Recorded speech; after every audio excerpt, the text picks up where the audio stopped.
All right, guys. So we just crushed that training from Jon Acuff on soundtracks and overthinking. And the first point that he made that I don't know a lot of people caught was you are at the level you are at currently because of what you know, do, and think. And the most important of those three is the thinking because it impacts what you know and what you do. He said, goals are the fastest path between where you are today and where you want to go. So it's one of those things where if you don't take the time to figure out where you're going, how do you know if you're going to get there? That's why Stephen Covey always talks about beginning with the end in mind. If you know the end point, now you can work backwards to find the steps it takes to get there. So this whole talk is about overthinking. And like I said before, I'm double hand raised here because I'm completely guilty of this. I am a green personality, which means I'm analytical, I study, and I actively try and overthink. It's one of those things that is hardwired into me. So this was a great talk for me because overthinking is the most expensive thing a leader invests time in that they don't even realize that they're doing. You know, overthinking gets in the way of what you want versus the things that you need. So you start looking at things and you start analyzing, and you all of a sudden get analysis paralysis because you're digging into things more than you should be. And it's such a problem that when he commissioned this study, and the study was of 10,000 people. So that's a pretty big study because, like he said, when you read articles and they say, you know, we did a survey and 50% said this and 75% said this, those numbers never match up because they're always wrong because the study consisted of 4 people in one state. So make sure when you're reading studies, you look at what was actually in the survey. And he said, out of this 10,000 leaders survey, 99.5% of leaders said that they overthink weekly. I don't know who that other 0.5% is, but I want to hang out with those people because those people have it figured out. So don't feel bad because 99.5% of leaders overthink. So you're in good company. He said some specific things that were incredible about mindset and how to change your mind. He said, if you can worry, you can wonder. If you can doubt, you can dominate. The soundtrack that you tell yourself is what dictates your actions. He said your soundtrack is the repetitive things that you tell yourself. Great thoughts lead to great actions, and great actions lead to great results. He said, so what do great leaders do? First, they retire a broken soundtrack that they say and know about themselves. 2, they replace it with a new one. And 3, they repeat it until it becomes automatic or a habit. So here's the thing. We never reach our goals. So why do we even try them? Well, that's one of the broken soundtracks that you would tell yourself because let's say you've been in the company for 3 years and you're frustrated and you look back and you're like, well, I don't hit my goal. So why do I even try? Guys, the reason why you try is because you have a new month every month to set a goal and to go out and crush it. So retire that and change that. So you have to ask yourself 3 things about your old soundtrack. Is it true? Is it helpful? And is it kind? So when you're talking about the things that you tell yourself, here's what's important to realize. And this was mind-blowing. Your thoughts are delivered to you in your own voice. Think about that. When you hear things in your mind, it's coming in your own voice. That is why you trust it every single time, even though it is lied to you millions of times before. In fact, some of you, it's even lying to you today.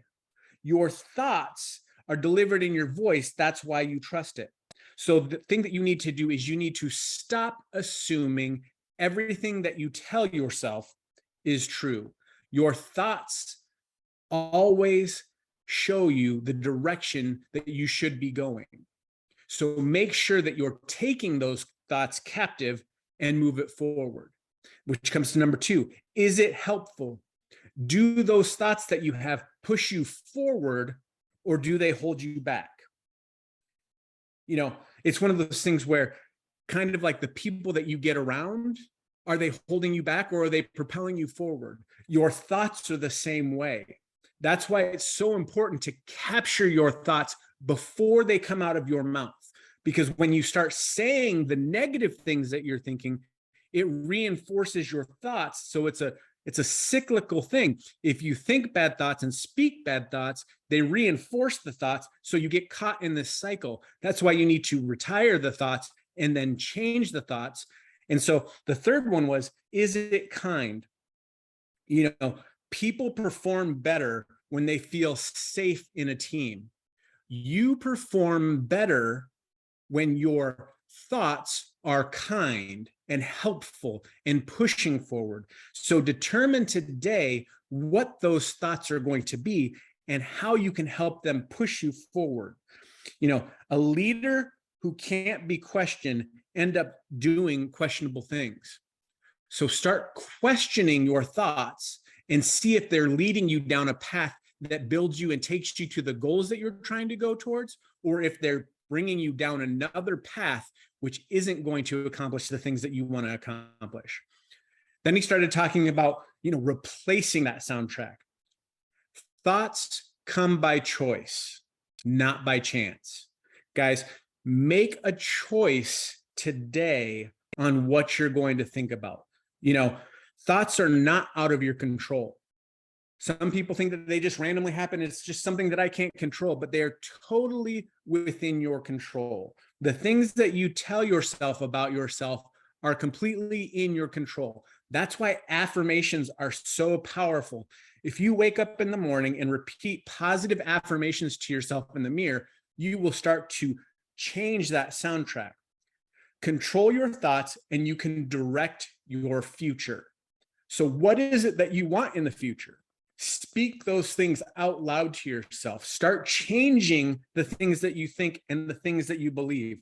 An actionable thought that he said was, look at your week and say, where do I want to win this week? Where do I want to win this week? What is that doing? That's automatically programming your brain for a positive outcome. You're already telling yourself somewhere in this week, I'm going to win. And then you start looking for it. Well, guess what happens? It's not going to be just one event. When you start looking for the wins, you're going to start looking for one win, but you may find 3, 4, 5, 6 other wins along in that process. And what would that do to your week? If you looked at your week and you saw that you had 10 wins, that's going to give you more motivation, more inspiration, more determination, more grit, more hustle into everything that you do. So take the time to start looking at your week and go, where am I going to win this week? Then he was talking about empathy, and empathy is understanding what somebody needs and then acting on it. It's 2 parts. It's understanding, but then acting on it. He said the greatest way to frustrate people is to understand what they need and then do nothing about it. This statement is great. Care about what the people you care about, and then help them to do something about it. Are you looking at your team and going, who can I help? Where can I help? Do I understand what they need help with? It's not their job to think about you. You as the leader, it's your job to think about them. Crisis magnifies kindness. What you need to do is you need to look at where we just came out of. We came out of a 2-year crisis. It magnified everything. And now it's time for you to look at it through a kindness lens, because everybody's hurting. So the person who helps and heals the most is going to be the one who wins in these next 5 to 10 years, because the world is hurting and it's looking for people to help it.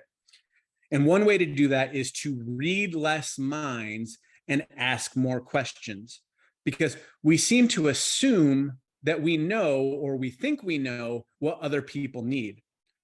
So instead of inventing a need, how about you just ask the questions and find out what the need is?